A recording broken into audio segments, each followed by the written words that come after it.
Hello, hello. Today, the Magic Graph video is back after Thanksgiving. It's been a chaotic week, so it's a short one today, but at least have the information up, help out with those start and sits this week, a breakdown, and also we'll hopefully have a Dynasty Fantasy Football video out later tonight, so check that out. But wide receivers first, as always. The adjusted matchup rank on the bottom, 32nd being it's an amazing matchup, even though both of those teams for receivers played on Thursday Night Football. So quarterback looks bad this week because Thursday Night Football was the two perfect matchups. But receiver, quarterback goes up to 30 this week because of that. And then the projected volume rank on the left. How valuable is that volume for each player this week, at least in terms of the projections? In terms of the shadow corners, there's really not any this week. Like Chase has that shadow against Benford, but he's really just the same as the rest of the Bills defense. For what it's worth, Higgins had about a 3-point per game bump last year when Chase was shadowed, so maybe a little bit better for Higgins. It's really not a downgrade for Chase. It's just a tougher matchup in general for Burrow especially, but those receivers too. They are the Bengals. They'll get a ton of volume, lots of passing volume, but specifically to those receivers. So obviously, I would still play Chase, obviously. I would still play Higgins, though most teams, unless you have incredible receivers right there.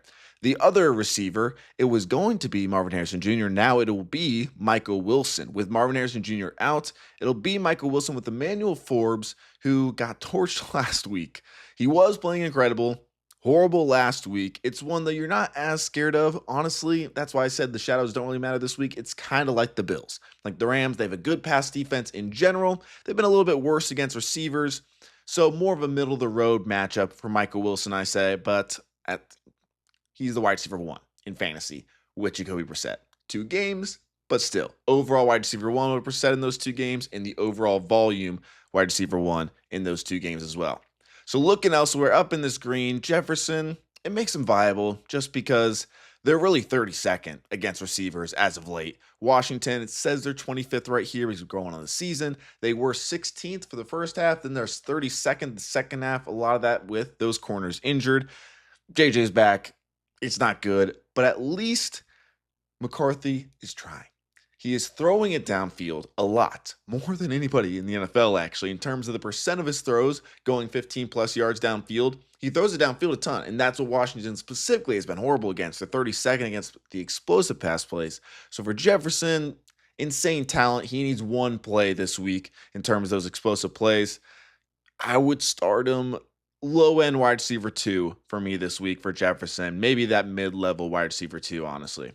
Watson and Dubs down here, it's an interesting one for the Packers receivers just because Love always plays great this time of year. He is playing great overall. The Bears secondary, it looks like a really good matchup, but that is without Jalen Johnson on the outside and Kyler Gordon on the inside. So I would say at best, more middle of the road. At best, more middle of the road right now. And then the other factor, Matthew Golden is back. Jaden Reed, maybe back. Those receivers, like now they just back to having all of them healthy, which is not really a good thing. So my favorite would be Watson, just going off that projected volume, the big play upside. He's been that clear number 1 guy so far. He'd be my number 1, but it definitely lowers it if all of them are healthy. We'll see this week how it plays out. All the way on the left, we got McConkey and McLaurin, but McConkey has the worst matchup in the slot. Specifically, Eagles have been amazing. Obviously, Keenan Allen down in the bottom left, you see, like it's not a good matchup for him or Quinshon Judkins either. But McConkey specifically, really tough matchup versus Cooper DeJean. Lower end wide receiver 2, I would say. Solid flex, but definitely lower than his normal, especially as of late in the second half of the year. Allen, he's the number 1 red zone guy. More so fully touchdown dependent this week. Quarterback somewhat similar to receiver, obviously. I said it wasn't good this week. It looks horrible for quarterbacks. Dak, Goff, like I said, would be in that green. Dak had the second best matchup, took advantage of it. Goff at the number 1, played great.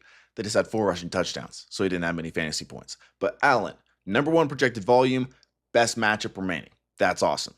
Daniel Jones, also Lamar, and Herbert. I'll point those three out right now because their volume has been decreasing. I would say this is a little high for Daniel Jones and Herbert, honestly, in terms of that projected volume.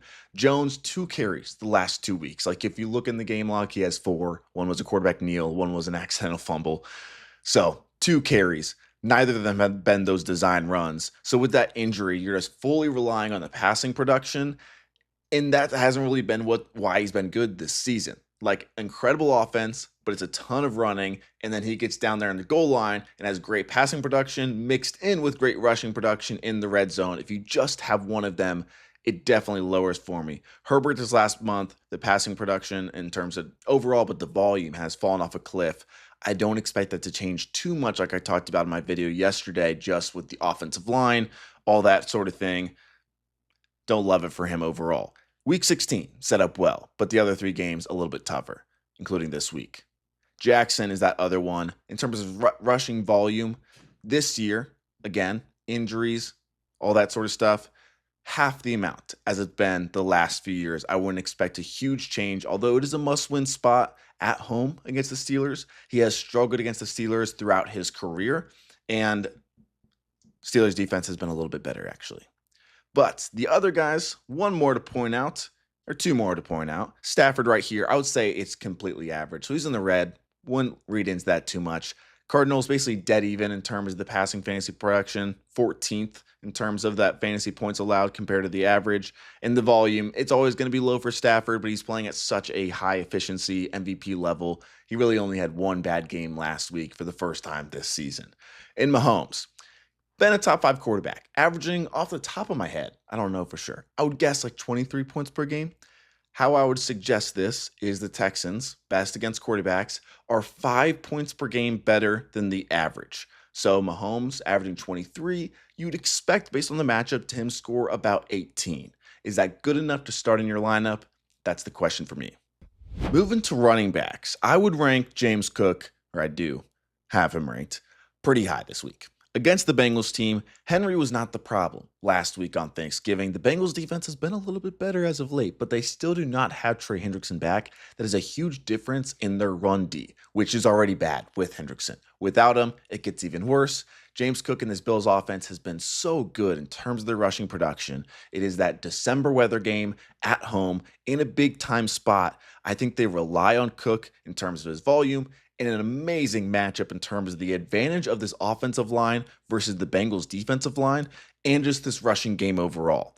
I expect a lot of big runs, but Cook in that dream spot this week. I like Judkins set up mostly well just because it's the tight ends and the game script is the key here. Yes, they allow a lot of points to running backs in general, are not the greatest rushing defense. They're not horrible, especially with Simmons in there. But the big thing here is just the tight ends going against the Browns defense. It'll be a close game, or the Browns might be winning. That helps Judkins. It's helped him all year in the easy schedule the Browns have. When they do play teams that are as bad as they are, he's usually incredible. So Judkins, I like this spot a lot. RJ Harvey, I didn't talk about the Denver receivers and quarterback earlier, mainly because I've talked about them so much elsewhere this week. I don't love it, and we saw that in week 10 with the Raiders zone coverage and the Broncos being really good against man coverage. That's where a lot of their production in a bad passing offense has come from. This week, they play the Raiders, most zone coverage in the NFL. That sets up better for RJ Harvey's receiving, but also I think that is relied on him a little bit more in terms of that rushing production. We go back a few weeks ago when they played, the Broncos scored 10 points. The Raiders still only scored 7. So I think if this Broncos offense is doing well, I don't expect the Raiders to be doing well. I don't think that passing volume is really going to be there for Knicks or those receivers, but I think the volume will be there in a good spot for Harvey with this game script. His volume's been amazing. He's been getting all the goal line work and still has that receiving, and his zone defense works out better for running backs in terms of those checkdowns. The Seattle running backs, pointing them out real quick. Last time we had this graph, they were basically on top of each other. Now Walker has a clear separation in terms of the projection of that volume. He's been getting more and more. The last time they played, in terms of just last week, had a little bit more for Charbonnet, but still that receiving, going to Walker, the routes, going to Walker, all that sort of stuff, goal line work, split 50-50. So definitely would play Walker over Charbonnet still. Not a bad spot for them this week. Going to the middle here, Chase Brown, Buffalo, technically 16th this year against running backs. I will say they are horrible against the run, really good against receiving running backs. An interesting thing for Chase Brown because he is more reliant on that receiving, but recently, more so the last 5 or 6 games, that rushing, in terms of the rushing offense in general, the Bengals have been good, whether it's him or Piran. Mainly him, though. The rushing production has been really good. I think the volume will be there for him this week. The Bills are the biggest run funnel in the NFL in terms of how much other offenses are running against them compared to the average. So I think the volume is there for Chase Brown, even with Samaje Perine. The worry is, does he get his normal receiving with Burrow? I think that still sticks. #1 in targets per game last year with Burrow. That didn't change on Thanksgiving. So love that for him. But I'll say, I think he belongs in the green here. Volume should be high, and in terms of that Bills defense, sets up overall pretty well. Bijan's matchup is kind of like Chase Brown's, but flipped. Seattle, really good in terms of rushing defense, but really bad against receiving running backs is why they're more in the middle this year, even though they have such a good run defense. Bijan, it was the first game last week that we actually saw him get receiving volume with Kirk Cousins. So that's a good sign.